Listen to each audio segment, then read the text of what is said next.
Hello everyone. जैसा कि हम लोगों ने प्रीवियस लेक्चर में मैंने कहा था कि बहुत ही इंपॉर्टेंट सेशन होने वाला है, छोटा होगा, मस्त होगा, मज़ेदार होगा। और वो सेशन छोटा था क्या कि मैंने मैग्नेटिक फील्ड किसी सर्कुलर लूप का एक्सियल पॉइंट पर तो पता कर लिया था, लेकिन प्रॉपर एक सर्कुलर लूप का जैसे मैग्नेटिक फील्ड अगर मुझे फाइंड आउट करना हो तो कैसे हम निकालते हैं। चलिए उसके लिए हम थोड़ा सा आज आपको डिस्कस करेंगे। इतना याद होगा, अगर आपको थोड़ा सा याद हो तो मैंने इतना बता दिया था। ये लास्ट वाला सेशन था जिसमें कि मैंने magnetic field due to circular loop का एक्सियल पॉइंट पर निकाला था। ठीक, आइए मैं आज आपको एक मज़ेदार बात सिखाता हूँ। अब मेरा आज का जो है सेशन वो है क्या कि डिफरेंट व्यूज़। थोड़ा सा समझिए कि डिफरेंट व्यूज़ नहीं, कुछ वही है। इंपॉर्टेंट क्या है, मेन है हमारा current carrier magnetic field due to circular loop coil. ये बहुत इंपॉर्टेंट टॉपिक है।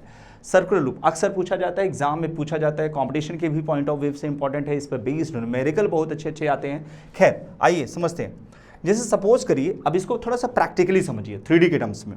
इतना तो मैंने आपको बता ही दिया था, उसके आगे का सेशन ये है थोड़ा सा, इसलिए लिंक मैंने बराबर ज्वाइन कर रखा है। परेशान होने की ज़रूरत नहीं है, आप लिंक वैसे भी आपको दे दिया गया होगा डिस्क्रिप्शन में।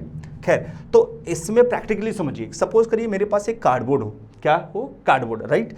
और इसके अंदर मैं 2 होल करूं और उसके अंदर से एक लूप, सर्कुलर लूप को ऐसे बाहर निकालूं, लाइक दिस। देखिएगा इस तरीके से सर्कुलर लूप निकाला मैंने। ठीक, मैंने कहा कार्डबोर्ड में 2 होल हैं, एक यहाँ दूसरा यहाँ, 2 होल हैं और इन दोनों लूप्स, दोनों के अंदर से ये ऊपर से सर्कुलर लूप निकाल कर बाहर निकाला गया। अब इसके अंदर अगर मैं करंट का प्रोडक्शन करता हूँ तो एक से करंट एंट्री करेगा लाइक दिस और ऐसे होता हुआ चलाएगा। ठीक, एक तरफ से जाएगा दूसरी तरफ से चलाएगा। थोड़ा सा ध्यान से देखो, एक में करंट का डायरेक्शन अपवर्ड है, जबकि वही चीज दूसरे एंड पर करंट का डायरेक्शन कैसा हो जाता है, डाउनवर्ड। मजेदार बात सीखो कि मैंने कहा एक में करंट का डायरेक्शन अपवर्ड और दूसरे में यही करंट का डायरेक्शन डाउनवर्ड हो जाता है। यानी इस सर्कुलर लूप में इस सर्कुलर लूप या करंट कैरिंग कंडक्टर में मैग्नेटिक फील्ड के कितने direction at a time depend करेंगे, तो कौन कौन, अब यही देखो, थोड़ा सा समझिएगा मजेदार बात। ये मैंने आपको सिखाया, दिखाया कैसे। जब करंट का डायरेक्शन यहां अपवर्ड रहा, थोड़ा सा समझदारी, 2 मिनट बेटा।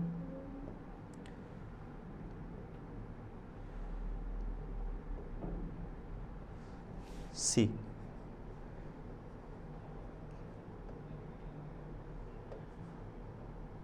देखिएगा ध्यान से। मैंने कहा कि करंट का डायरेक्शन अपवर्ड रहा, थंब रोटेशन ऑफ 4 फिंगर कैसा हुआ, एंटी क्लॉकवाइज। इसमें तो एंटी क्लॉकवाइज हो गया, लेकिन जस्ट यहीं पे देखो डायरेक्शन डाउनवर्ड हो गया, तो इसमें मैग्नेटिक फील्ड लाइन का डायरेक्शन कैसा हो गया, क्लॉकवाइज। अब मेरा बच्चा, यानी इसमें एक तरफ में एंटी क्लॉकवाइज, दूसरी तरफ में क्लॉकवाइज, तो जैसे 2 लाइनें आके इंटरसेक्ट करती हैं ऐसे लाइक दिस, तो ये एकदम जैसे कोलाइड करेंगे अलग अलग डायरेक्शन की ये, ठीक, तो ये कैसी हो जाती है मेरे बच्चे, स्ट्रेट।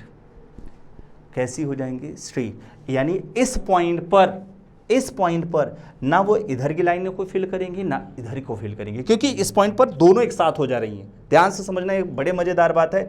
खैर, तो इनका मैग्नेटिक फील्ड हम कैसे पता करेंगे, ये क्लास 10th में भी आपने थोड़ा बहुत समझा होगा। इनका मैग्नेटिक फील्ड कैसे पता करेंगे, देखिए सपोज करिए ये रिंग है, ठीक है, इसमें यही, अब इसी को हम बाहर ले लेते हैं। ये सर्कुलर रिंग है, इसमें करंट का डायरेक्शन ऐसे फ्लो कर रहा है, तो एक जो इधर था वो मैंने अपोजिट डायरेक्शन में दे दिया, इसमें मैंने ऐसे एंटी क्लॉक कराया था, इसमें क्लॉकवाइज। उससे कोई लेना देना है बेटे, डायरेक्शन का फर्क पड़ता है, मैग्नेटिक फील्ड बनेंगी वही। ध्यान से सुनना, सी लाइक दिस, वही आ गया। इस यहाँ जब मैं लूँगा तो इसका डायरेक्शन कुछ और होगा, यहाँ पे डायरेक्शन कुछ और हो जाएगा। यानी एक में डायरेक्शन मैग्नेटिक फील्ड लाइन का एंटी क्लॉकवाइज, जबकि यही दूसरे एंड पर कैसा हो जाएगा, क्लॉकवाइज, और रिजल्टेंट मैग्नेटिक फील्ड इधर को एग्जिस्ट कर रहा है। बच्चे ये सब प्रैक्टिकली बहुत ज़रूरी होते हैं, इसलिए थोड़ा सा ध्यान से देखिए। आ जाइए इस पर, मैं आपको समझाता हूँ। ये ब्लैंक पेज मैंने आपको जान के देखा, जिसमें आपको क्लियरली मैं समझा पाऊँ। अब समझो मेरा बेटा, लाइक दिस, ठीक है, थोड़ा सा समझाने की कोशिश।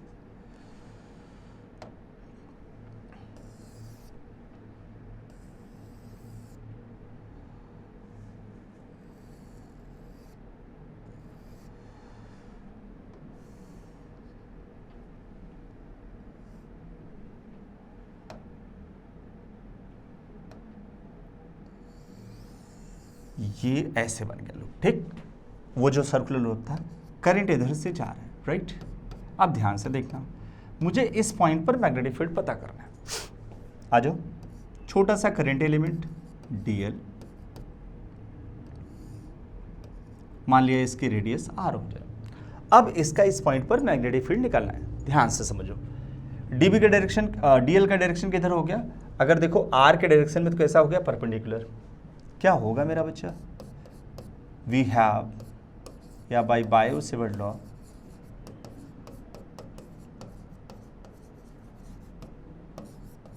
क्या हुआ मेरा बच्चा? db इज इक्वल टू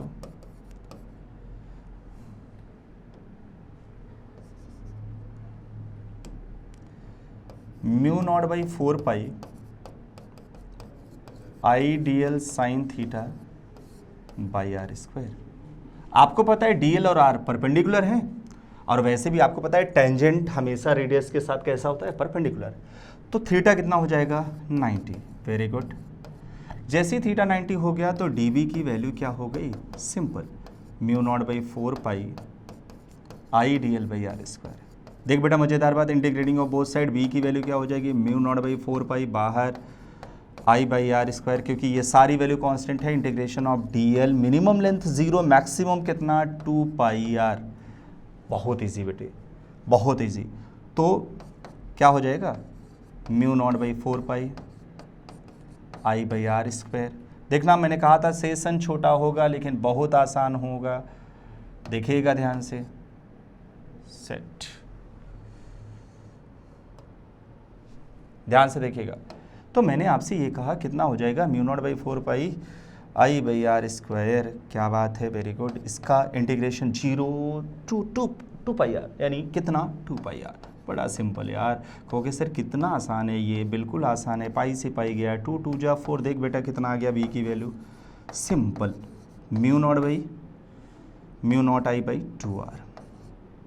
बेटे कितना इजी है, सोचो बच्चे, बहुत आसान होता है ये मैग्नेटिक फील्ड को फाइंड आउट करना।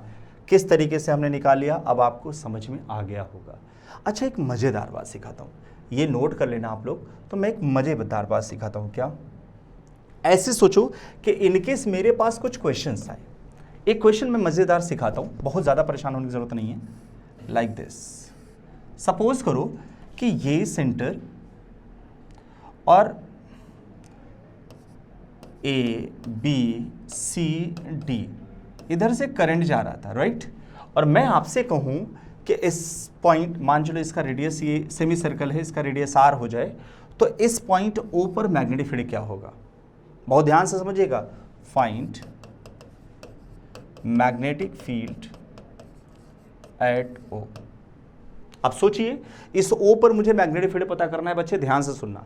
तो आपको मैंने एक बात बताई थी कि बेटे अगर ये किसी स्ट्रेट कैरिंग कंडक्टर के लाइन पर हो, पॉइंट जहां मैग्नेटिक फील्ड निकालना हो, तो उसके लिए तो मैग्नेटिक फील्ड 0 हो जाता है। हाँ बिल्कुल हो जाता है।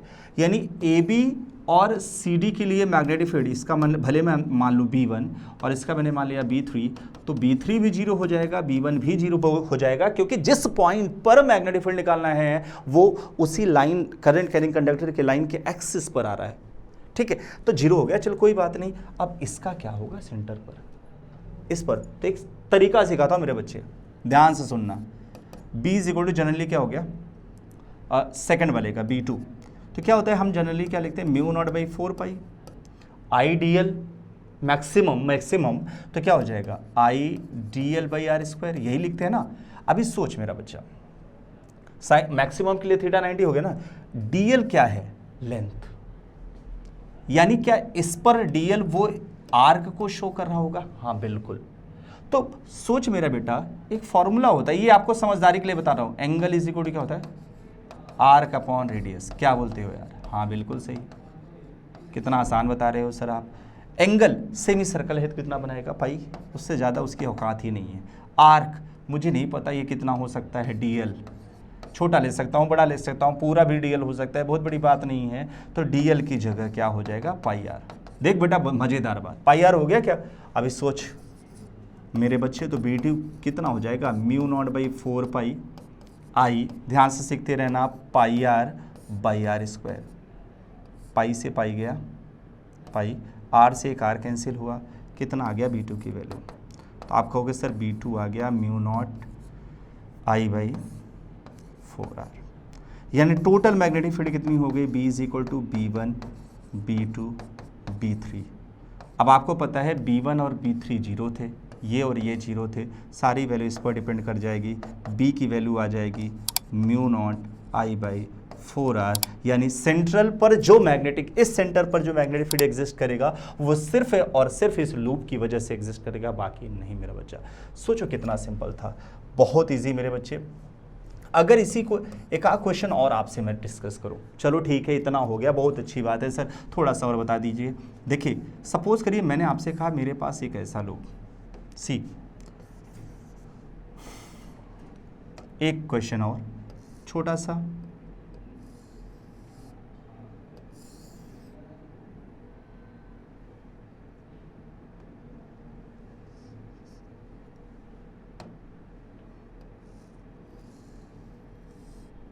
ध्यान से देखना, ऐसे है, अब इसमें करंट ऐसे जा रहा है, चल भाई डायरेक्शन चेंज, ABCD निकाला कहाँ है, O पर।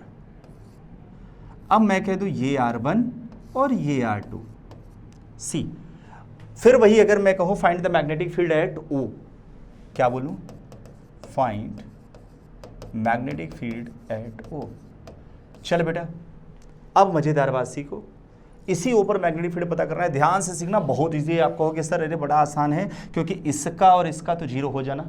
अब बचा इस लूप का और इस लूप का, तो अगर मैं B1 कह दूं, अब इसका जीरो ले ले रहा हूं, समझ में आ रहा है ना बेटा। इसकी बात मैं करूं तो आप कहोगे सर अभी थोड़ी देर पहले निकाला था म्यू नॉट बाई 4 पाई क्यों, 4R1।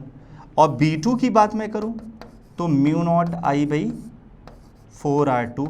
बोल हाँ या ना बेटा, बहुत सिंपल।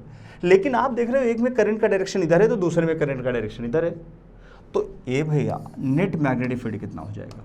तो आपने कहा सर जो छोटा लूप होगा उसका मैग्नेटिक फील्ड स्ट्रांग होगा, क्यों, क्योंकि magnetic field radius of the loop के साथ कैसा रिलेशन रखता है, इनवर्स का रिलेशन रखता है। और जब इनवर्स का रिलेशन रखेगा तो ऑब्वियसली सी बात है छोटे वाले का मैग्नेटिक फील्ड ज़्यादा होगा। कोई बात नहीं, वेरी गुड, इनको माइनस कर दो, कितना आ जाएगा, B1 minus B2। Net magnetic field क्या कॉमन मेरा बच्चा, म्यू नॉट बाई 4I बाहर क्या हो जाएगा, 1/R1, सॉरी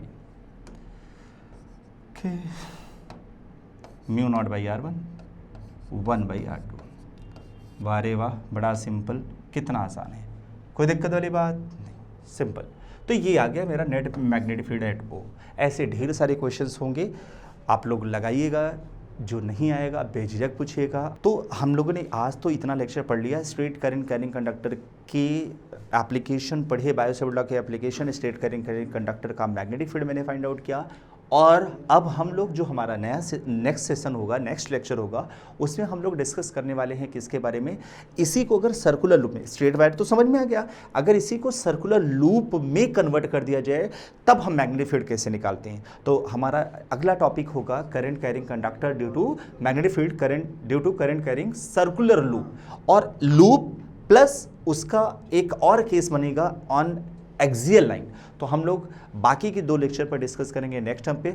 और हाँ, सबसे इंपॉर्टेंट बात, अगर आपको कभी भी कोई भी किसी क्वेरी की ज़रूरत पड़े, अगर आप लेक्चर देख रहे हो वहाँ पे अगर कोई डाउट क्रिएट होता है और आपको लगता ही नहीं कि मैं इससे पूछना चाहिए, तो मैं आपको बता दूँ मेरी वेबसाइट बड़ा सिंपल सा है मेरा बच्चा, visionpoint.org.in, और इस नंबर पर आप कांटेक्ट करके आप अपने जैसे सारे बच्चे अपने सोल्यूशन को पा रहे हैं, अपने क्वेश्चन, अपने प्रॉब्लम, अपने डाउट्स के सारे सोल्यूशन पा रहे हैं, वैसे आप भी पा सकते हो। तो प्लीज़ कांटेक्ट करने की कोशिश करिएगा अगर आपको कोई डाउट होता है तो। Otherwise enjoy your day, thank you.